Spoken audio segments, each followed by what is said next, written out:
We will remember them from the Toll House in Lancaster.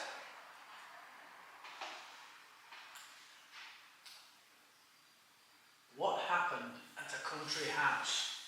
Bletchley Park, known to those who worked there as Station X, was the scene of one of the greatest Allied triumphs of the Second World War.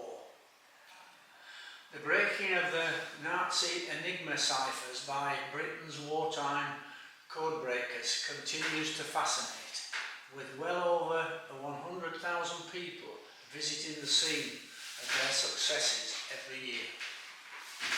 Bletchley Park provided the intelligence that ensured Allied victories in the Battle of the Atlantic, the war in North Africa, and, most crucially, the D-Day invasion of Europe.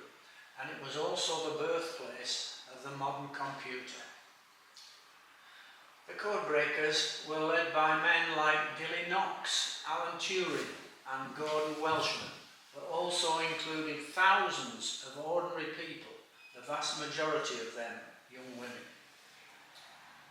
My talk today will show previously unpublished photographs showing them at work and play, and it not only explains how their work influenced the battle against Nazi Germany and its Italian and Japanese allies, but also describes how they lived and loved. Bletchley Park was bought by Admiral Sir Hugh Sinclair, the head of MI6, in 1938 as a war station for MI6 and its sister code-breaking organisation, the Government Code and Cipher School, GCCS. Sinclair selected the park, which was on the edge of the small Buckinghamshire town of Bletchley, because it would be safe from German bombing, but still relatively close to London. At the beginning, shortly after the purchase of the house, the GCCS Codebreakers carried out a brief rehearsal for the anticipated wartime evacuation to Station X, as it was now called, not as an indication of secrecy, but simply the 10th of a number of MI6 properties designated with Roman numerals. The practice evacuation was organised by Captain William Ridley, the MI6 administration officer, as if it were a group of friends spending a weekend in the country, and was given the cover of Captain Ridley's shooting party. At the same time, workmen moved in to lay a new water main, electricity cables and direct telephone lines to Whitehall. The difficult personalities of some of the codebreakers led Sinclair to believe they should be treated with kid gloves, as a man called Fryer threw himself under a train at Sloane Square, and Sinclair formed the opinion that the work was dangerous and people should not be overstrained. As a result, Alistair Denniston, who you can see in the photograph, the head of GCCS, ran a very relaxed organisation. The working day began at 10 AM and ended at 5:30 PM, with an hour and a half break for lunch. Life was very good. Barbara Abernathy, who joined in August 1937, aged 16, said, "Life was very civilised in those days. We stopped for tea and it was brought in by messengers. It seemed paradise to me." Sinclair sent his favourite chef from the Savoy Grill to Bletchley to ensure they enjoyed good food. But after a few days of dealing with eccentric codebreakers, the chef himself attempted suicide.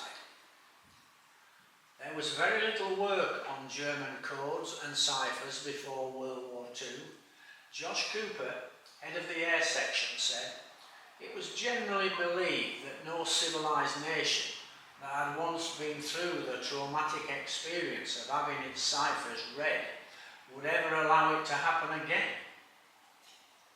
The success of the British codebreakers during the First World War led to the development of cipher machines to foil those trying to read confidential messages. A cipher represents each letter or figure with another letter or figure, as opposed to a military code, which uses a group of randomly selected letters or figures to represent a word or phrase. I'm afraid I'm none the wiser with that explanation, so I could have worked at Bletchley, maybe mowing the lawns. The photo shows the Enigma machine that was one of a number of cipher machines invented in the wake of World War I and introduced by the Germans in the late 1920s. The Enigma machine. The German military began using the Enigma machine in the late 1920s. It resembled a small typewriter encased in a wooden box and had a typewriter-style keyboard. On top of the machine was a lamp board with a light for each letter of the alphabet. The operator typed the message into the machine. The action of depressing the key sent an electrical current through the machine and lit up the enciphered letter on the lamp board, which was read off to create the enciphered message. The machine contained 3 toothed wheels which rotated, changing the encipherment process for each letter typed into the machine. The British rejected Enigma for their own use because in its original form it was relatively easy to break, but the German armed forces added a plug board which increased the possible settings to 160 million. Don't ask me to tell you what that figure is, leading them to believe the Enigma ciphers were unbreakable. The photo shows German troops using an Enigma machine to encipher messages. The bulk of the GCCS effort during the interwar years was aimed at Russian, Italian and perhaps surprisingly United States and French codes and ciphers. A brilliant code breaker. Only one man worked on the Enigma machine. Alfred Dilwyn Knox, known as Dilly, was a brilliant code breaker and classicist. He had reconstructed the words of the Greek poet Herodotus from fragments of papyrus found in an Egyptian cave. Knox broke the less complex Enigma machines given by the Germans to their Spanish and Italian allies during the Spanish Civil War, but struggled to get to grips with the version used by the German armed forces until July 1939, when the British began cooperating with the Poles. The Polish mathematician and codebreaker Marian Rejewski had reconstructed the Enigma machine mathematically. While the Polish methods could not cope with the many daily changing Enigma systems and keys introduced at the start of the war, they gave Knox vital assistance that would help him make the first British break into the German Enigma system. The success of the Polish mathematicians also persuaded Denniston to recruit mathematicians to assist Knox. The first, Peter Twin, who was 23, arrived in February 1939, and he and Knox were soon joined by another young mathematician, Alan Turing, who began working part-time with Knox and Twin. On August 15, 1939, with war seen as inevitable, the Codebreakers were ordered to report to Station X.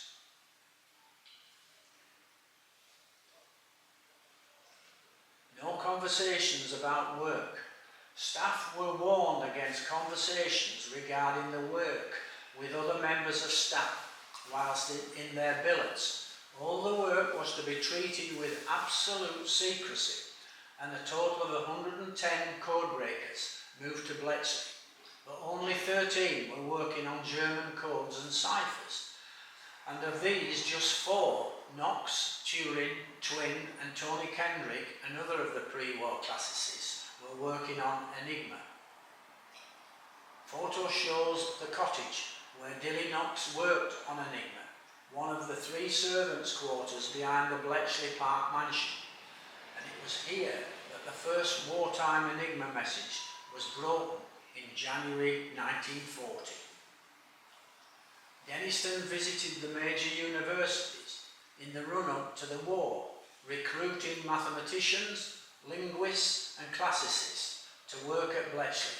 He was later abruptly shoved aside to be replaced by a technocrat, but his recruitment of academics and the relaxed manner in which he allowed them to work laid the foundations for the Codebreakers' success. Scrounger. Space was limited at Bletchley, with most sections working initially in the mansion, and there was very little equipment, so Edward Green, the Naval Section's office manager, quickly acquired the nickname Scrounger because of the determined way in which he ensured his Codebreakers had everything they needed. Here he describes conditions at the time. Chaos is a mild term to describe our conditions at the outset. We had no furniture, books of reference, maps, atlases, dictionaries or any tools to finish the job, and our difficulties were increased by the fact that our work was so hush-hush that we were not able to specify the reason for our importunities. We were expanding at a speed only equal by rabbits breeding in a warren. I not only had to scrounge tools, but if we acquired a typewriter, our next headache was to find a typist to work the damn thing. I'm told I once swapped a small and incompetent typist for a large and priceless card index. Britain was at war, but the Codebreakers lived a relatively relaxed life, billeted in local pubs or people's homes, eating their main meals at Station X, while Phoebe Senyard, the Naval Section's head clerk, remembered the wonderful lunches provided for the staff. Bowls of fruit, sherry trifles, jellies and cream were on the tables, and we had chicken, hams, wonderful beef steak puddings. We certainly could not grumble about our food. After lunch, the Codebreakers would go out onto the lawn to play rounders. Barbara Abernethy described the scene. We had a tennis ball and somebody managed to snatch an old broom handle. If it was a fine day, we'd all say, rounders at 1 o'clock, we'd all play. Everybody argued about the rules, and the dons laid them down in Latin. We used trees as bases, that was the only way it was. Rounders match. The photo shows the Codebreakers watching a rounders match. Captain Ridley, the MI6 administrator, is shown standing at the far left with the white jumper. Alistair Denniston standing far right with Barbara Abernethy seated centre, and to her right with his arms folded is Scrounger Green. With more people arriving, wooden huts were erected to house the various sections, which for security reasons took the name of the hut in which they were located. Floors were bare, blackout curtains, wooden trestle tables, bare light bulbs, inefficient electric or paraffin heaters, or worse, cast iron coke stoves with metal chimneys going up through the roof. No luxury in the huts. As winter closed in, the primitive stoves proved inadequate. According to Barbara Senyard, they were awful. Long flames would be blown out into the room, frightening anyone nearby. Alternatively, the fire would go out and thick smoke would come billowing forth, filling the room with a thick fog, whilst the shivering occupant would be dressed in a thick overcoat, scarf and gloves, endeavouring to cope with their work, with all the windows open to let out the smoke. The near photo shows the drawing room where staff ate their meals before the canteen was built. The far photo is hut 4, no luxury there. The forgotten genius. Gordon Welshman, the forgotten genius of World War II, is seen far right. Without him, the top secret Enigma code might never have been brought, and the war could have lasted 2 more years. Tens of thousands more would have died. Gordon should be famous. His contribution to the war was as great as Alan Turing, seen here in the near photograph. So why have we never heard of it? The first British breaks into the German Enigma ciphers were made in January 1940. Knox broke the green system used by regional military headquarters deep inside Germany, and this was followed by a break into the red system used by Luftwaffe officers liaising with German troops on the ground. The Codebreakers gave different systems the names of colours, because progress against each cipher was written on a whiteboard in different coloured crayons. Breaking Enigma. A new section was set up by Gordon Welshman, one of the new young mathematicians, to decipher the Enigma messages. This section, known throughout the war simply as Hut 6, concentrated solely on German Army and Luftwaffe Enigma systems. The more complex naval systems had yet to be broken. Hut 6 is on the right, with the interlinked Hut 3 to the left. The photo was taken in 2012 before a major renovation programme which cost almost £7.5 million. Even where a way was found into the system, Hut 6 still had to break the daily keys. This was done initially by hand, using a number of methods, the most common of which was a crib, a length of German text expected to appear in the message. Welshman and Turing devised an electric machine called the bomb, which tested cribs against all the likely settings far more quickly than was possible by hand. For example, many German letters began Heil Hitler, so Hut 6 would test it against that crib. Another German always began his report by saying, lone aircraft sighted, another crib.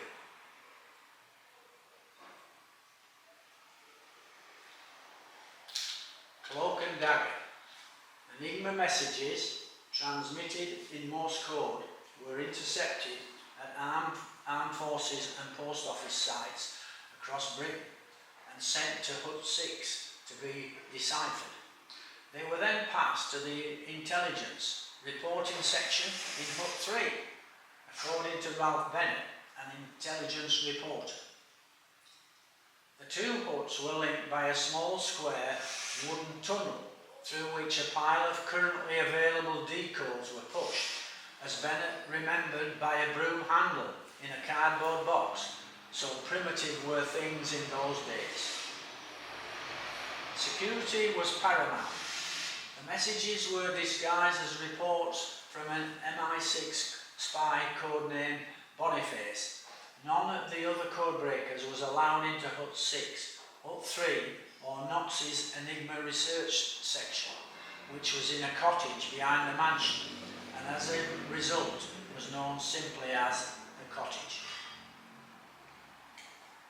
Julie Lydecker, a member of the air section, said, "We knew nothing about Enigma at all until long after the war. It was a very strange setup. We were very much in watertight compartments because of the security, so one really only knew about your own section." When Gwen Davis was posted to Station X as an 18-year-old member of the Women's Auxiliary Air Force, she was sent to RAF Chicksands, where a driver was waiting. He said with perfect seriousness, "Do we blindfold her or use the covered van?" She was shut into the back of a blacked out van and taken to Bletchley, where she was dumped with her luggage outside the park gates and told by a young guard that she couldn't come in because she didn't have a pass.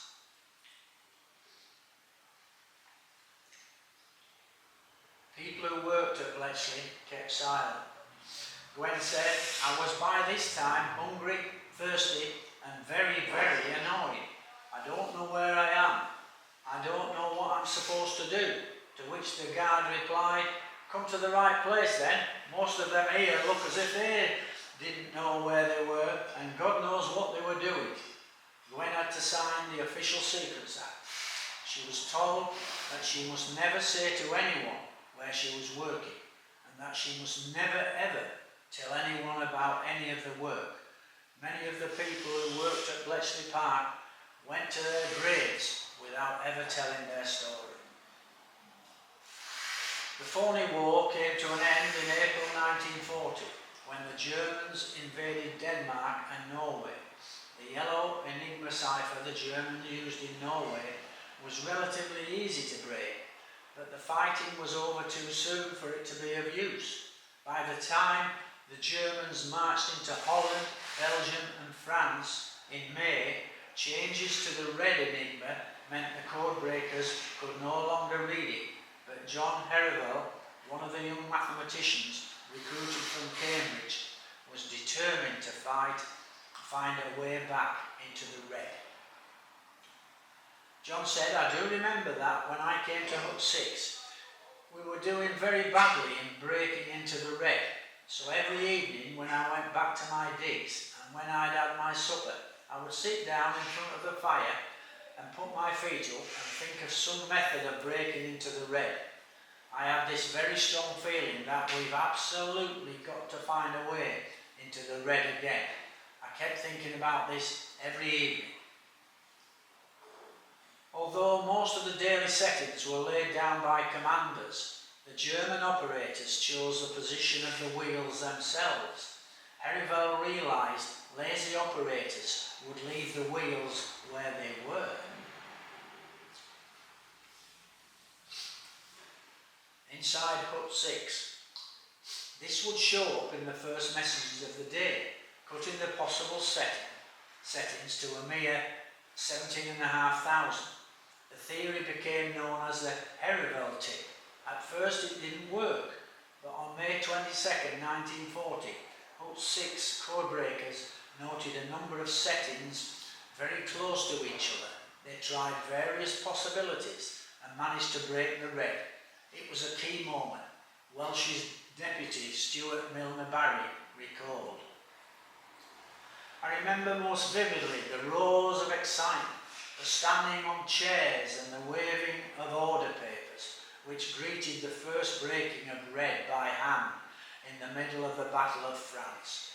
This first break into the red was the greatest event of all, because it was not only the key, which is always exciting, but because we did not know then whether our number was up altogether or not."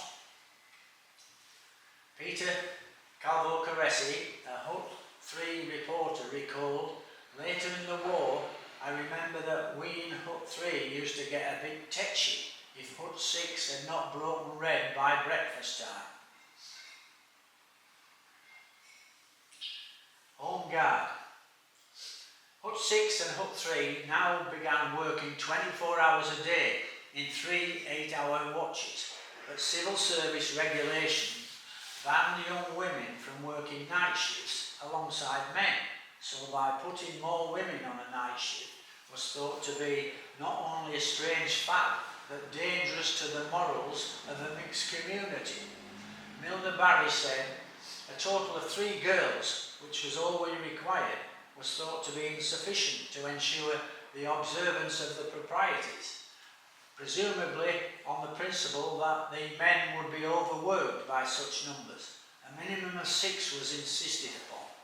As a result, 3 extra women had to sit through the night shift doing nothing, just to make up the numbers."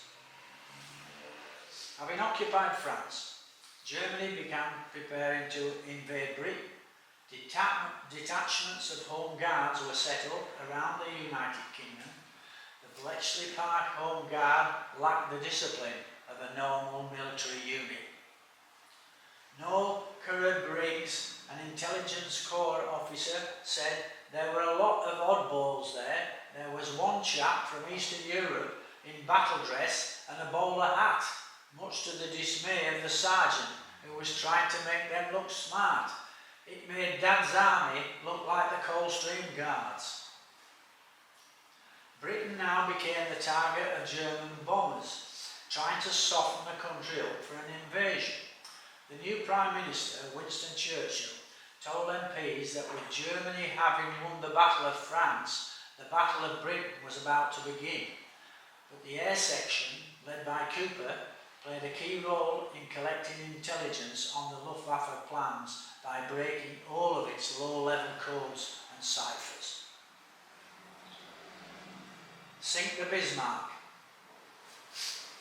Bletchley was expanding fast. One of the earliest new recruits to the naval section, now known as Hut 4, was Harry Hinsley, the son of a waggoner at a Walsall ironworks. He had won a scholarship to Cambridge to study history.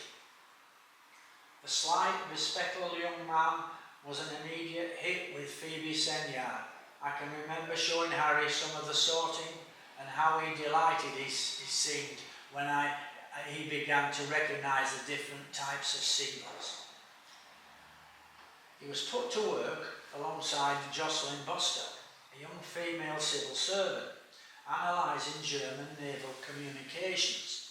Those were very enjoyable days. They were all happy and cheerful, working in close cooperation with each other. Relations with the Admiralty were less good. Hinsley spoke to them daily, but no one there took any notice of what he said. I used a direct telephone line which I had to activate by turning a handle energetically before speaking.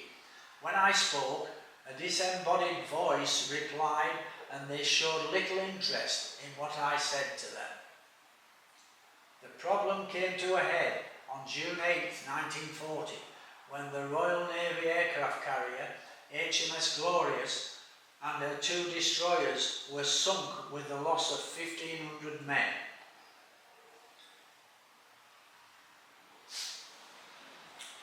The Admiralty ignored Bletchley, and 1,500 men paid the ultimate price. Hinsley had warned for weeks that two German battleships were heading for the North Sea to attack British ships. Hinsley said to the duty officer, "For goodness sake, can't you just persuade them to send an alert?" But the Admiralty would not do anything. On inferences drawn from an untried technique by civilians, as yet unknown to its staff.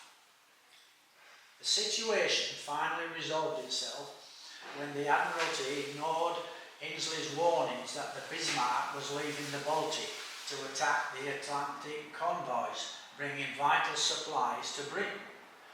As Royal Navy ships tracked the Bismarck, waiting to attack her, Hinsley reported that she was fleeing from the safety of a French port.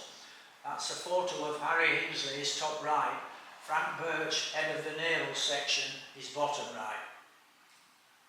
The Admiralty discussed this as rubbish, only for a deciphered message to confirm she was heading for the Brittany port of Brest.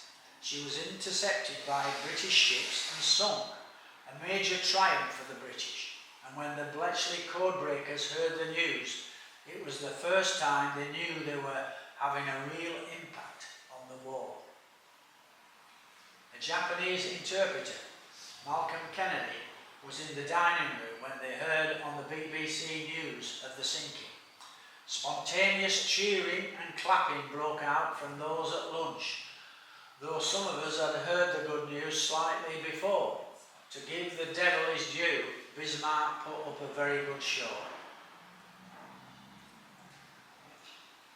The Battle of Matapan.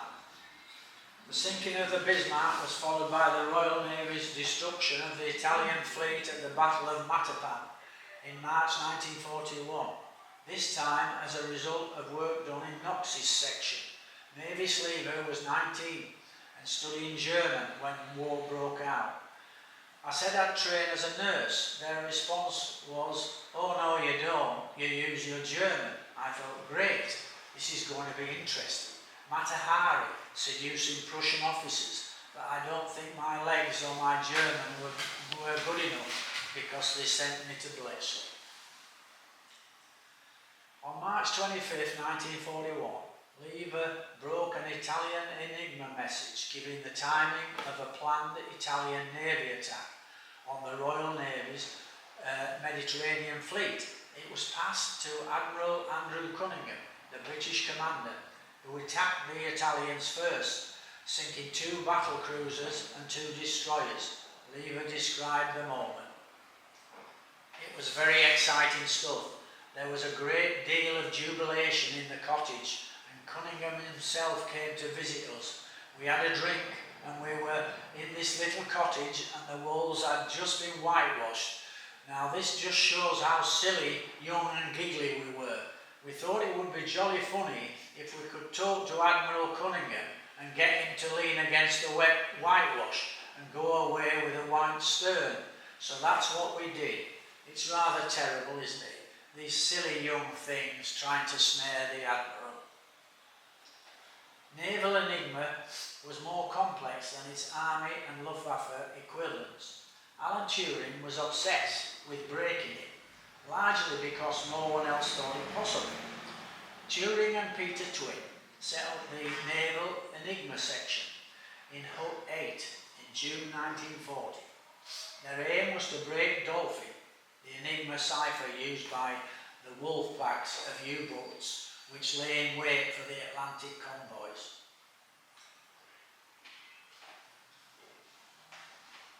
Creator of James Bond, Turing was the brightest chap in the place, Twin said. He was also highly eccentric, cycling to work in a gas mask to stop pollen sparking off his hay fever, chained his mug to a radiator and bought silver ingots, which he buried as a protection against the collapse of the pound. Then he forgot where they were.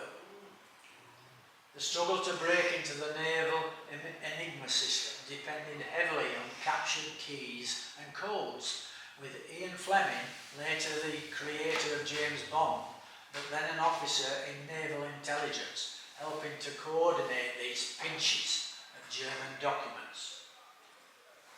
Turing and Twin finally managed to break Dolphin in July 1941, allowing the Admiralty to reroute the convoys round the wolf packs, while Allied Liberator aircraft picked off individual U-boats.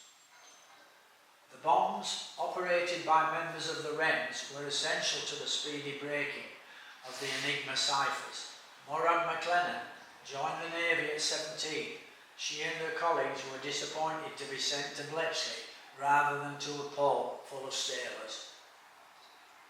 Hut 8, the Naval Enigma section, is seen on the upper right, while Peter Twin, who worked with Alan Turing, is lower right.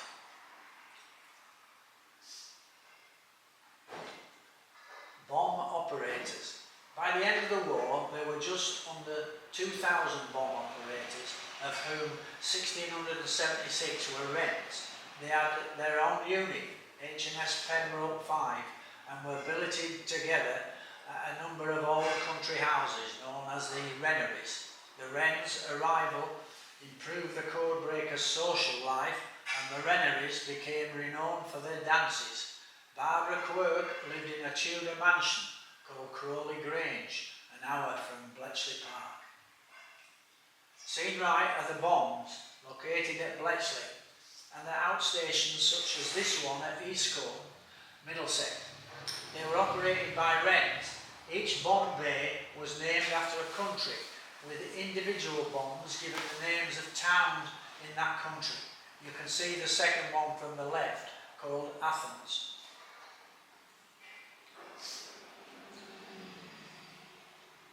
The bombs were located in Hut 11, and you can see the bombs here, which mean nothing to me, and Hut 11 on the right.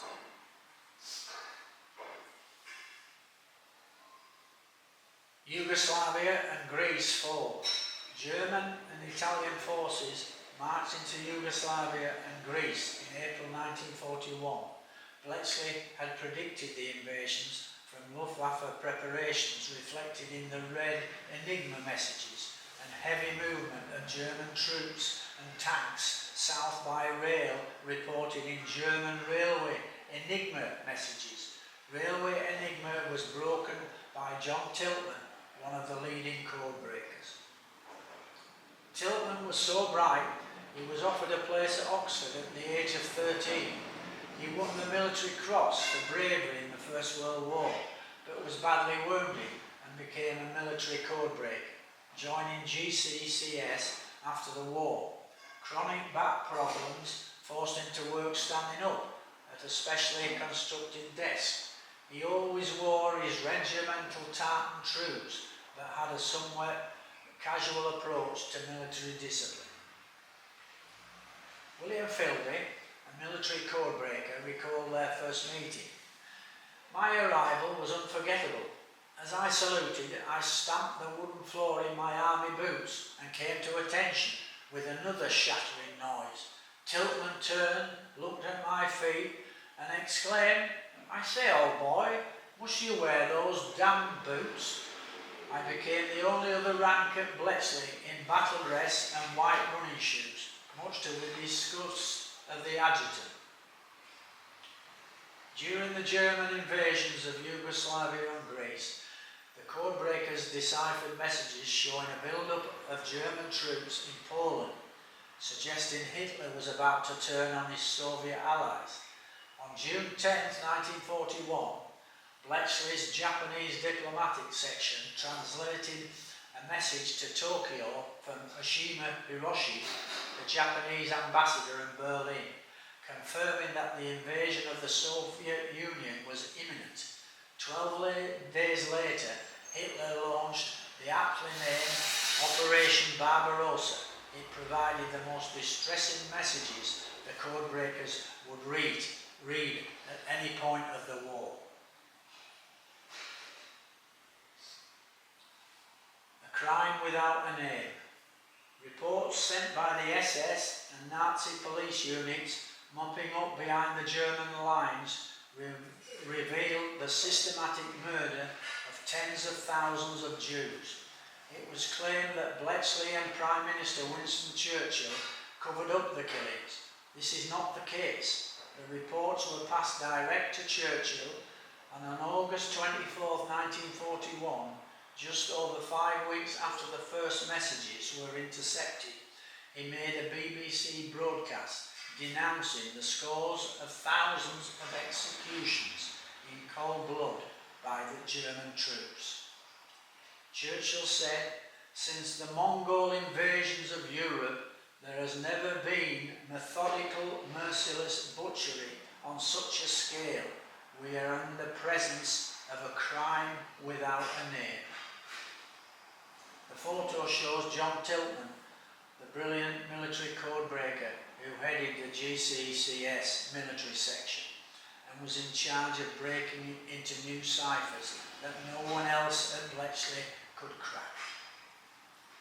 Charles Cunningham, a codebreaker who had taken a short course in German at university, said, "As a result of that minimal knowledge, I was posted to Bletchley, and on my first day, I saluted this captain who turned to me and said, 'Excuse me,' not the language normally used by captains to privates, 'what is that noise?'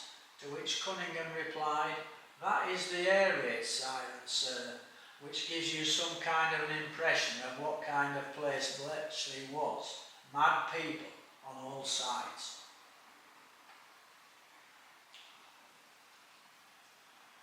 Daily Telegraph crossword. The authorities did not just recruit academics as codebreakers. The Daily Telegraph ran a crossword competition to provide potential recruits. Stanley Sedgwick's job with a firm of city accountants was classified as a reserved occupation, so call-up for military service was deferred. He spent his rail journeys into London solving the Telegraph crossword. At the end of 1941, Mr. Gabby, chairman of the Eccentrics Club, offered offered to donate £100 to charity if anyone could complete the telegraph puzzle in less than 12 minutes. Sedgwick recalled, the editor invited readers wishing to take up this challenge to present themselves at the newspaper's offices in Fleet Street on a Saturday afternoon. I went along to find about 30 other would-be fast solvers. 4 of those present completed the puzzle correctly in less than 12 minutes. I was 1 word short when the 12-minute bell rang. Imagine my surprise when several weeks later I received a letter marked confidential, inviting me to see Colonel Freddie Nichols of the General Staff, who would very much like to see you on a matter of national importance. I was told chaps with twisted brains like mine might be suitable for a particular type of contribution to the war effort. The rising number of codebreakers led to increased reliance on local households as billets for civilian codebreakers. Mavis Lever said, the more people came, the further you had to go, right over beyond Woburn and into Bedfordshire and around Buckinghamshire, and a vast system of taking people in and out. Motor Transport Corps. Each shift was ferried into work and back home again by young female Motor Transport Corps, MTC volunteers. Barbara Abernethy said the MTC drivers were really very attractive girls. They were usually quite wealthy and had to buy their own uniforms, which were beautifully cut, and they were all pretty, but they worked very, very hard. The photo shows one of the station wagons used to ferry staff to and from their billets, parked in front of the Hut 8 Naval Enigma section.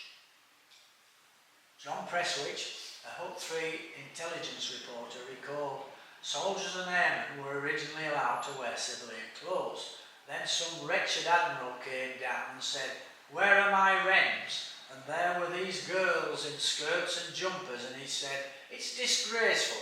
My wrens should be jumping up, hands down seams of skirts," so we were all made to wear uniforms. Security remained so tight that when Agatha Christie's spy novel, N or M, published in November 1941, included a character called Major Bletchley, there was an investigation. Agatha said she was once stuck at Bletchley railway station, an ideal name for the tiresome old major.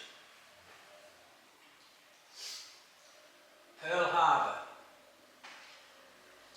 The Japanese attack on Pearl Harbor on December 7, 1941, opened a new front, bringing the Americans into the war.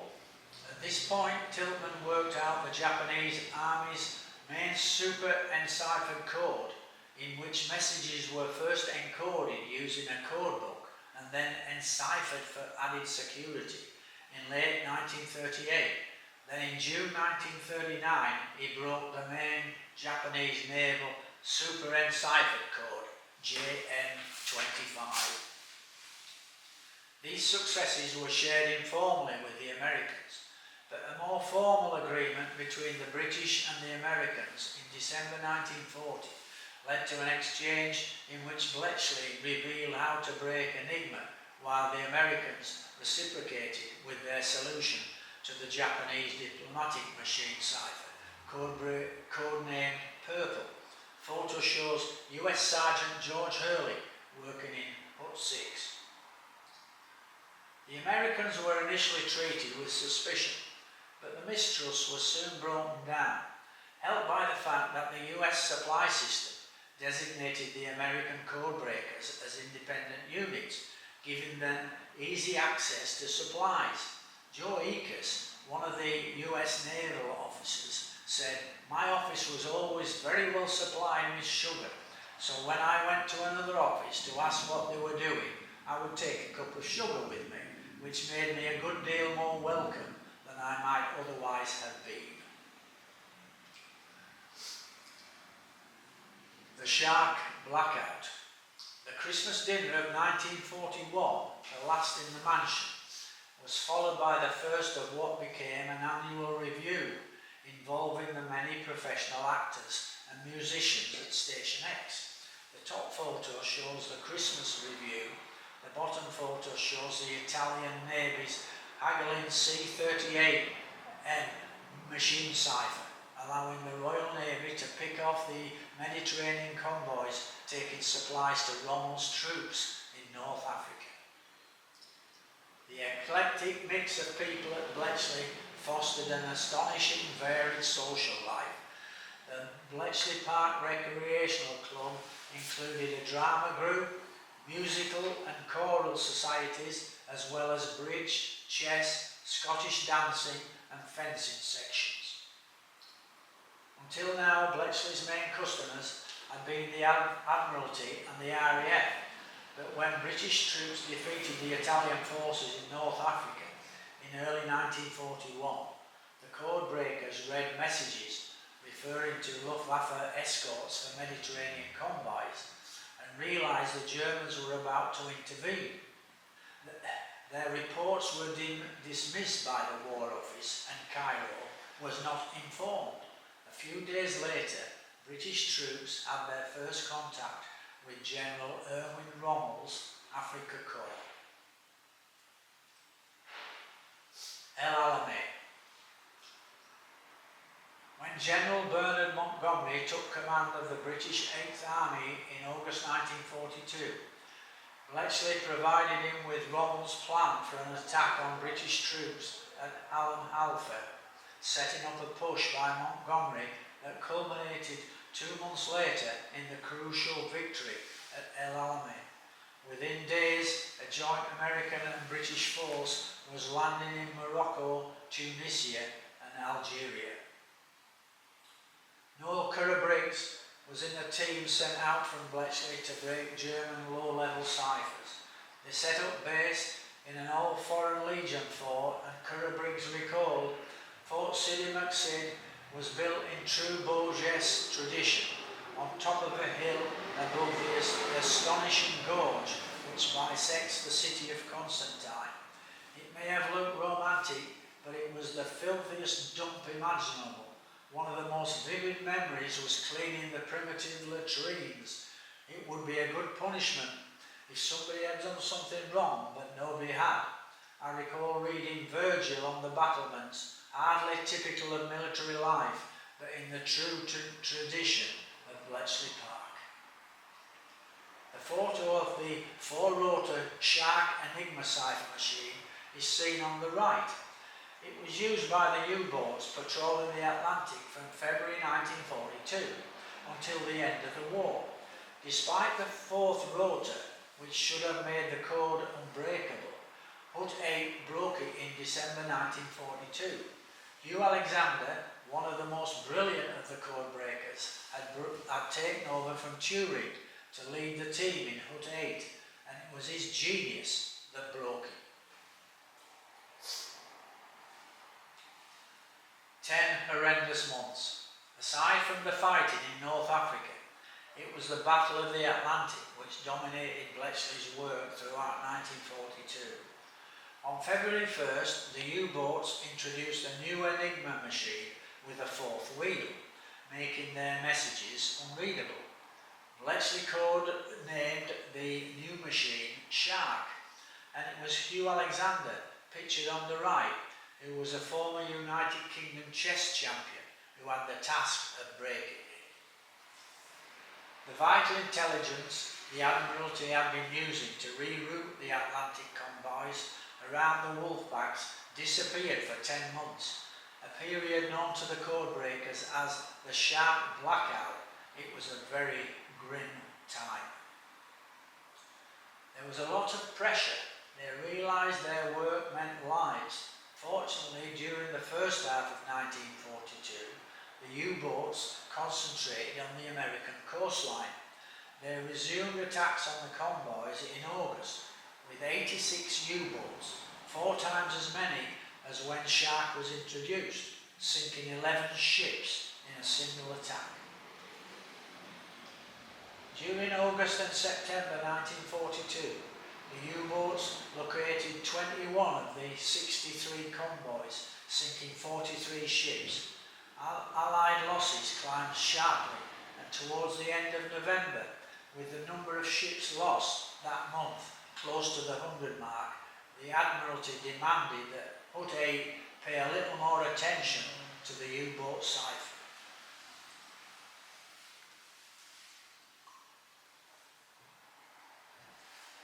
Two very brave men. The photo shows female Horowitz operators punching data cards in the Freebornery machine room, and these machines, run by Frederick Freeborn, were invaluable in breaking all of the main ciphers read at Bletchley Park. And underneath the photo can be seen a Horowitz punch card, which were vital to the Codebreakers. 2 days later, 2 German codebooks arrived at Bletchley. They had been recovered from the U-boat 559, scuttled by its crew after an attack by the British destroyer HMS Petard off Egypt on October 30th, 1942. The Petard's first officer, Lieutenant Anthony Fasson, and able seaman Colin Grazier, swam to the submarine and passed the codebooks out to 16-year-old Naffy boy Tommy Brown. Fasson and Grazier both went down with the U-559 and were awarded the George Cross posthumously. Brown received the George Medal. Their heroism was vital in helping to end the sharp blackout.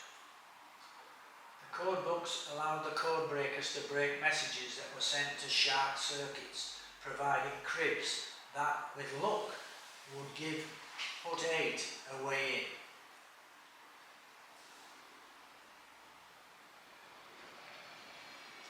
Wolfbacks. Wiley took over the code-breaking shift in Hut 8 at midnight on December 12, 1942. They worked through the night trying to match the messages brought with the codebooks against Enigma messages, but without luck. But the next morning they made the vital breakthrough. Wiley was eating breakfast in the newly constructed canteen when he heard the news. He recalled the moment. Somebody rushed in and said, "We're back into the U-boats." It was a great moment. The excitement was terrific. Relief too. Within hours, the Admiralty was once more routing the Atlantic convoys around the Wolfpacks. The new canteen could hold 1,000 people at a single city. Across the park, new concrete blocks were constructed throughout 1942 and into 1943. And the photo shows blocks A and B more amenable than the smoke-filled huts. Sarah Norton, a wren who worked in Birch's naval section, said, "We moved from Hut 4, which we loved, into a horrible concrete building. To be totally perverse, we insist on still calling the new block Hut 4. It had a long corridor, which ended in a T-junction.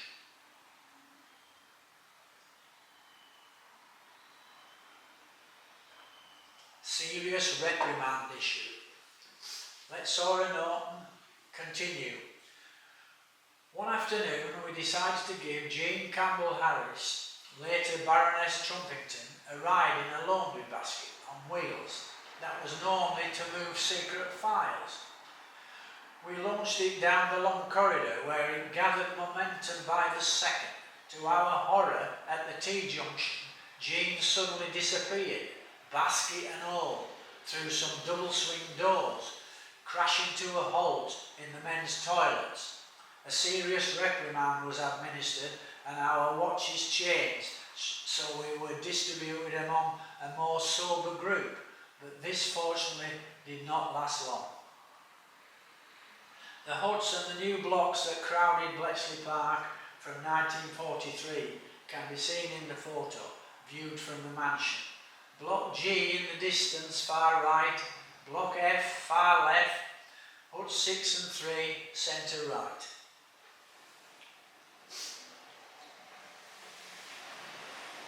Colossus, the world's first electronic digital computer. The photo, far right, shows some of the 1,500 old post office files used to construct the Colossus computer.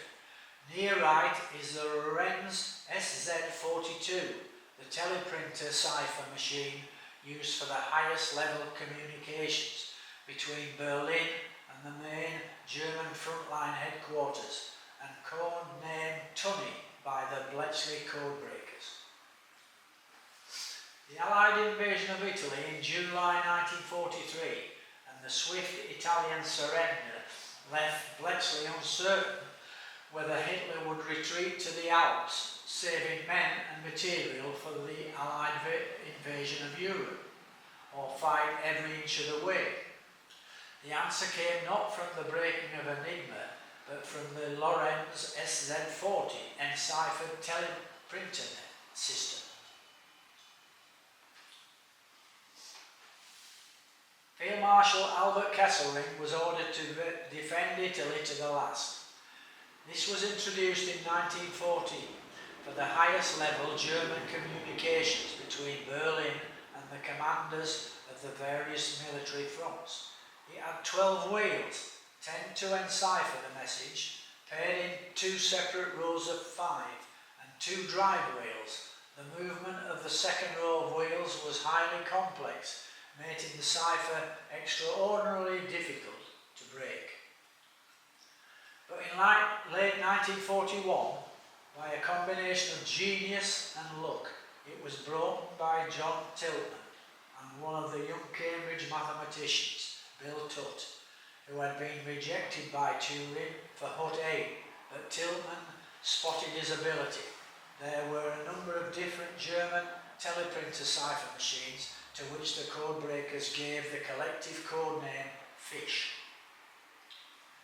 But they concentrated on the best intelligence, which included messages between Berlin and the headquarters of Field Marshal Albert Kesselring, the German commander in Italy, confirming that Hitler had decided that German troops would defend Italy to the last. Ralph Bennett said, "This was the strategic prize of the greatest moment. It enabled the Allies to design the Italian campaign to draw maximum advantage from the willingness Hitler thus displayed to drain away his vital resources." The breaking of the Tunny cipher took place in 2 stages. The first determined the setting of the first row of 5 wheels, which rotated regularly. This was carried out by a section known as the Newmanry, after his head, Max Newman, who had been Turing's tutor at Cambridge. The second section, led by Ralph Tester and called the Testery, used a stream of letters produced by breaking the setting of the first row of wheels to decipher the actual messages by hand.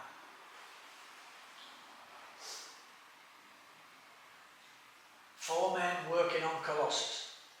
It was Newman who posed the question which led to Turing's groundbreaking treatise on computable numbers with an application to the Entscheidungsrechnung problem. I always have trouble pronouncing that. Now seen as predicting the modern computer. The German word translates to a decision problem. It refers to a challenge in mathematics and computer science to establish an algorithm that can decide the truth or falsity of mathematical statements. The men on the right, top is Bill Tutt, who reconstructed the German Lorenz SZ40 teleprinter cipher. Second is Max Newman, Turing's tutor at Cambridge, who led the Newmanry, one of the 2 teams working on the Tunny enciphered teleprinter messages, and who first suggested creating a computer to help break the ciphers. Third is Ralph Tester, the army officer who led the Testery team, which deciphered the Tunny messages by hand when the preliminary calculations had been carried out by the Newmanry. Fourth is Tommy Flowers, the head of the Post Office Research Department at Dollis Hill, North London, who created Colossus, the world's first large-scale electronic digital computer. The purpose of the Colossus was to find out what the positions of the wheels were at the beginning of the message. It did that by trying all the possible combinations, and there were billions of them. It tried all the combinations, which, processing at 5,000 characters a second, could be done in about 30 minutes. So then, having found the starting positions of the cipher wheels, you could decode the message. Very simple, isn't it?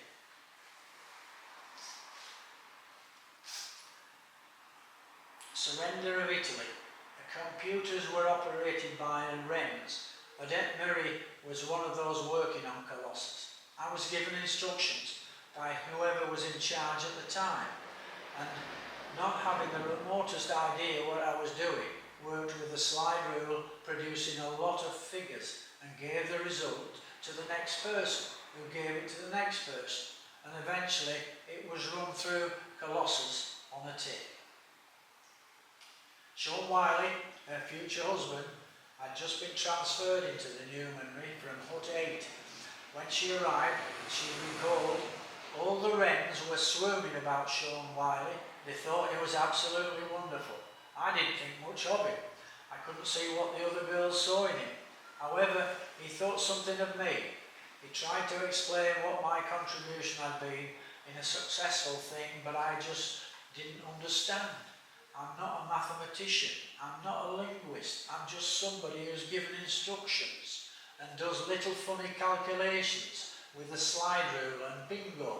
A few days later, a smiling Sean comes in, so I suppose my contribution was okay. Following the surrender of Italy, many of the people working on Italian codes and ciphers were switched to Japanese. 2 Japanese language courses were set up, one by Tiltman and the other by Josh Cooper's Air Section, which needed linguists capable of translating the radio conversations of Japanese pilots. Cooper's training method was described by Tiltman as a rather more tricky experiment than mine. Heath Robinson. Robinson, the first machine built to help break the Tunney ciphers, was named after Heath Robinson, the artist who created paintings of fantastic machines, but it was unreliable and was replaced by Colossus. What the RAF needed was interpreters who could read air-to-ground and air-to-air conversations. For this purpose, Cooper started an intensive 11-week course where the students were bombarded incessantly with Japanese phonograph records, ringing the changes on a very limited vocabulary. The course was directed not by a Japanese linguist, but by a phonetic expert, a US Army Japanese interpreter, Colonel Svensson, was taken round the course. He was stunned by the volume of sound in every room. He mildly asked whether all the students made the grade, and the reply he received was, after the 5th week, they're either carried away screaming or they're Nipponified. Colossus 10. Gladys Sweetland, a young corporal in the Women's Auxiliary Territorial Service, the ATS, was recruited to work on Japanese Army codes. It was really rather weird. I was taken into a hut and introduced to what I was supposed to do. Teleprinter sheets of coded messages were handed to me, and I had to copy each message out in different coloured inks across one line on large sheets of graph paper. Each message was marked with a sign to indicate which colour I should use. I know it sounds ridiculous, but we never asked what they did with the sheets of messages. It was all so secret. Even with other girls in the ATS, we only ever asked, where do you work? And they'd say, oh, Hut 6 or Block F or whatever. We never asked each other what we actually did. The photo is Colossus 10 being operated by 2 wrens, Dorothy Duboisson left and Elsie Booker.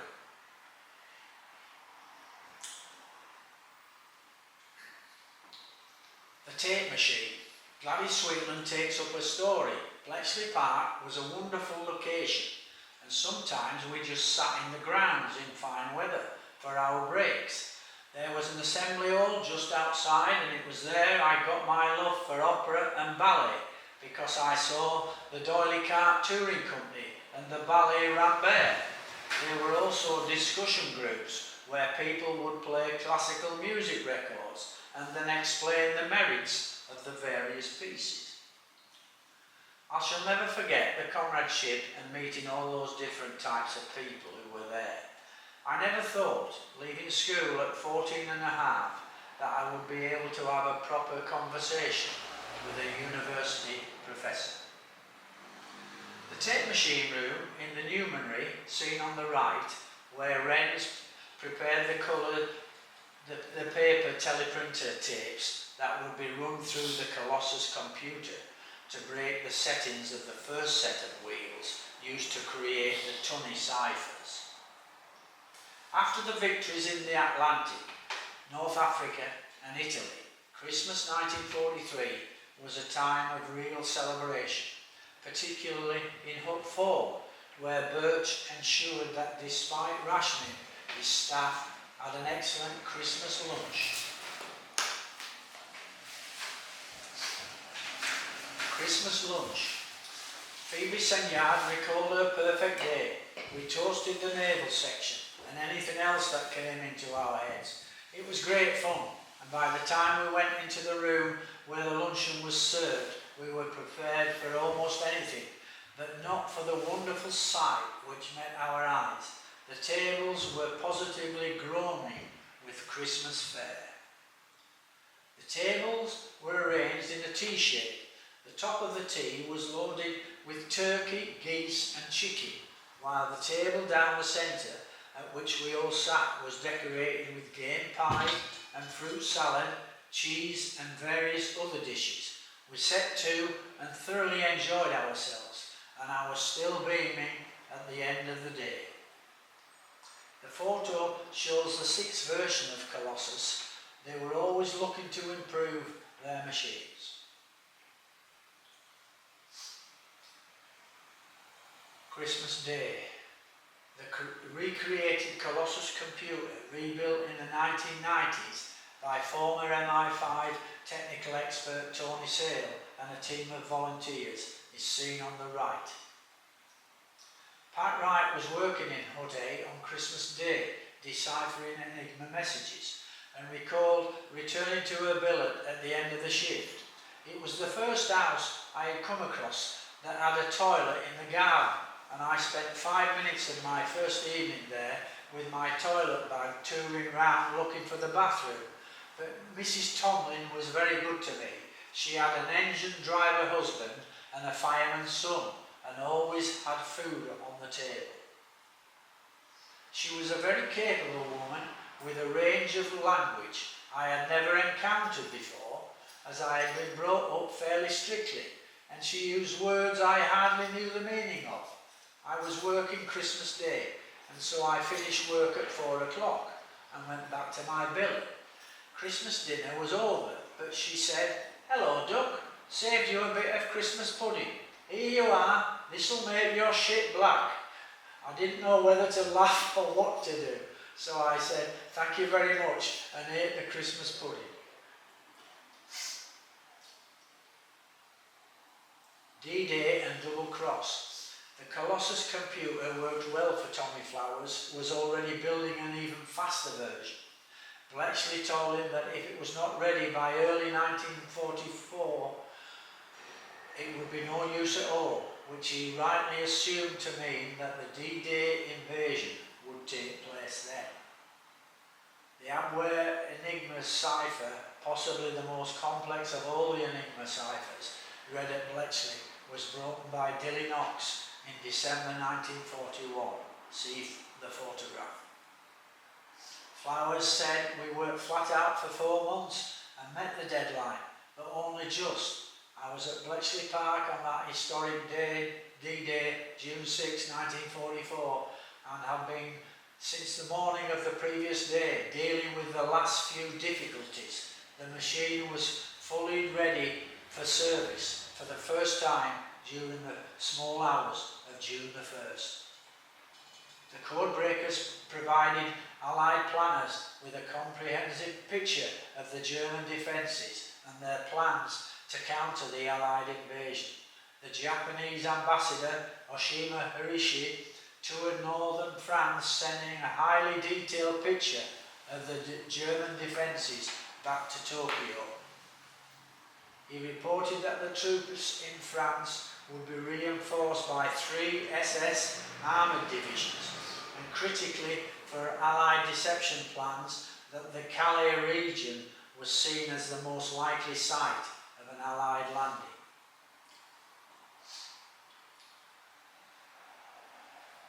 The Sixter DF plotting room.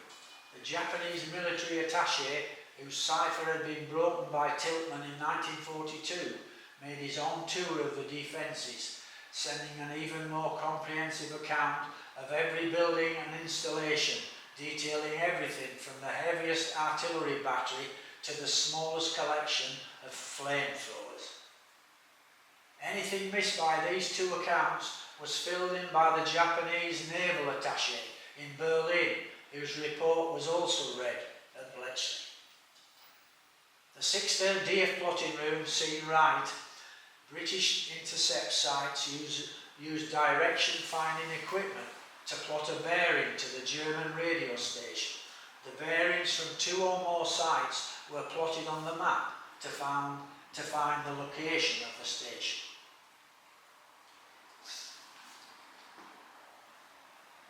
Sixter section. Sixter, the section which analysed traffic to find new clues about the various Enigma networks, often producing vital intelligence, is seen right. The extent of the intelligence provided by the Codebreakers ahead of D-Day was extraordinary. In March, assisted by the arrival of the first Colossus, they broke into the fish-enciphered teleprinter link between Field Marshal Gert von Rundstedt, the German commander in France, and Berlin.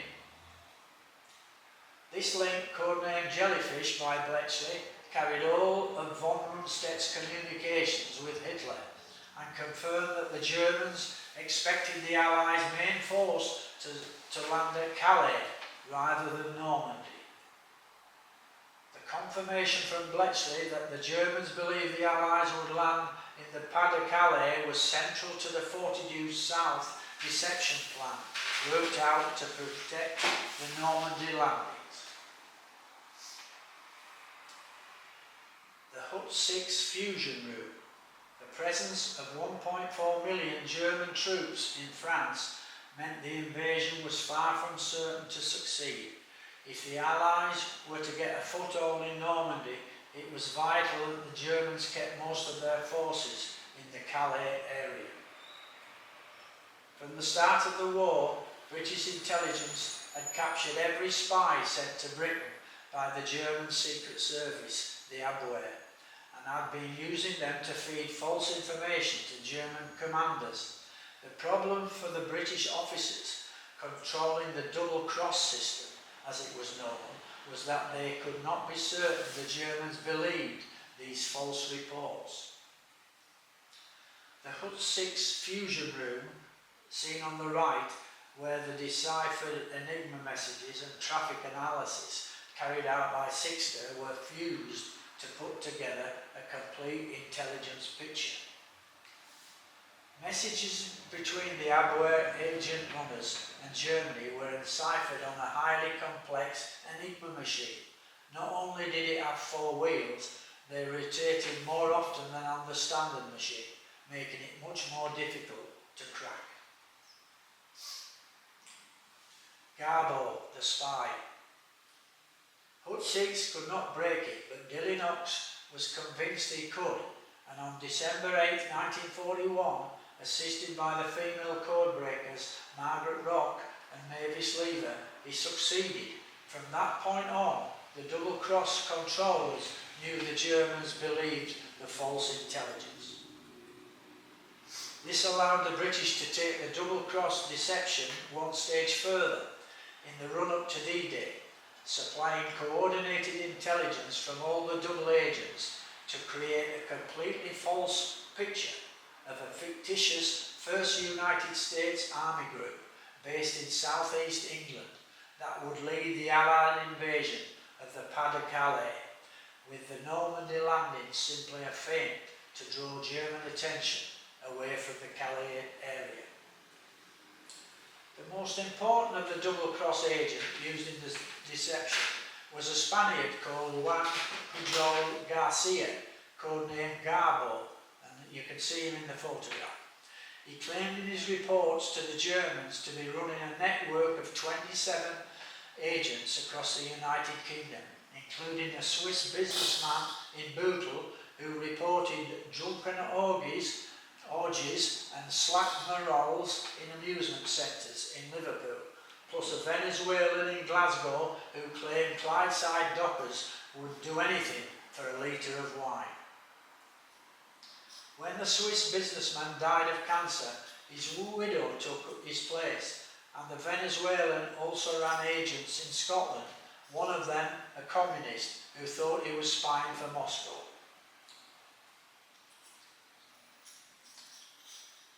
27 agents. Garbo's mistress, a secretary in the War Cabinet, slept with army officers to gather valuable pilatoe. Garbo also had a network of agents in Wales, mostly Welsh nationalists, who were led by a thoroughly undesirable character who worked purely for money. None of these agents actually existed. Garbo's claims were so incredible that it would have been impossible to imagine that the Germans believed anything he said, if it were not for Bletchley's ability to read the messages enciphered on the Avoir enigma. In the early hours of D-Day, June 6, 1944, as Allied troops poured across the English Channel, Garbo tried repeatedly to warn Berlin that they were on the way to Normandy. It was deliberately too late for the Germans to do anything about it, but ensured they still saw Garbo as their most reliable spy. 3 days later, with the Allied forces struggling to break out of the bridgehead and 2 German armoured divisions on their way to Normandy, Garbo sent his most important message.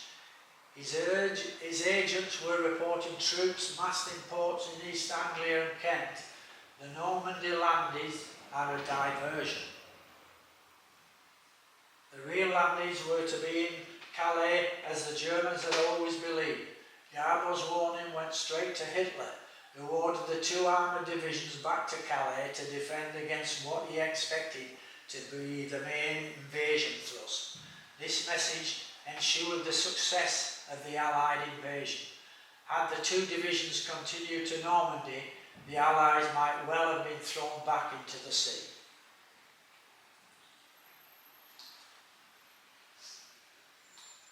Bletchley's work was incalculable. The 40 due south deception plan would not have been possible if Knox had not broken Avoir enigma. Sadly, he did not live to see the result of what was by far the most important of his, quite possibly of Bletchley's, many code-breaking successes.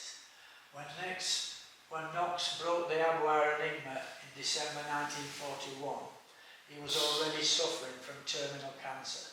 He died in February 1943, 16 months before D-Day.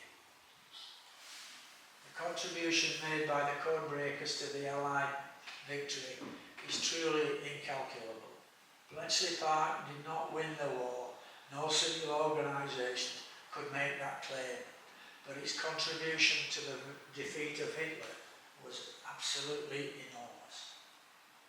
The extent of its effect on the victories in the Battle of Britain, the Battle of the Atlantic, the war in North Africa, and at D-Day is impossible to calculate, but such was the Codebreakers' commitment to secrecy that their achievements remained unknown and unrecognised until the mid-1970s, 30 years later, when the then British Foreign Secretary, David Owen, released them from their wartime pledge of secrecy. Even then, it was so deeply ingrained that many found it impossible to open up to friends and relatives who might still have thought they had spent the war in a cushy billet, playing little or no part in the Allied victory. Olive Humble, a young civil servant, was one of thousands of young women from ordinary working class backgrounds working at Bletchley. At the end of the war, she was ordered by a senior naval officer, "Keep your mouth shut for old time. You'll get 30 years or the firing squad if you go off the straight and narrow."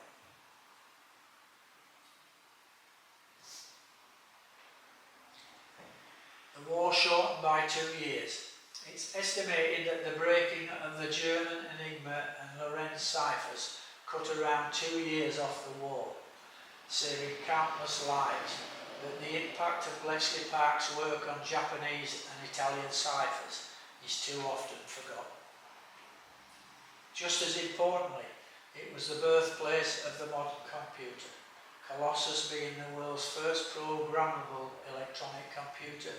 No wonder George Steiner, the American philosopher, described Bletchley Park as the single greatest achievement of Britain during 1939 to 45, perhaps during the 20th century as a whole. The Bletchley reports were sent out using highly secure cipher machines. The Rockex cipher machine, seen in use here, was developed by the MI6 New York Rockefeller Plaza office, hence its name, for use by intelligence services. The total staff at Bletchley Park was about 9,000, and 75% of them were women, who played a hugely important part in defeating Hitler and the Nazis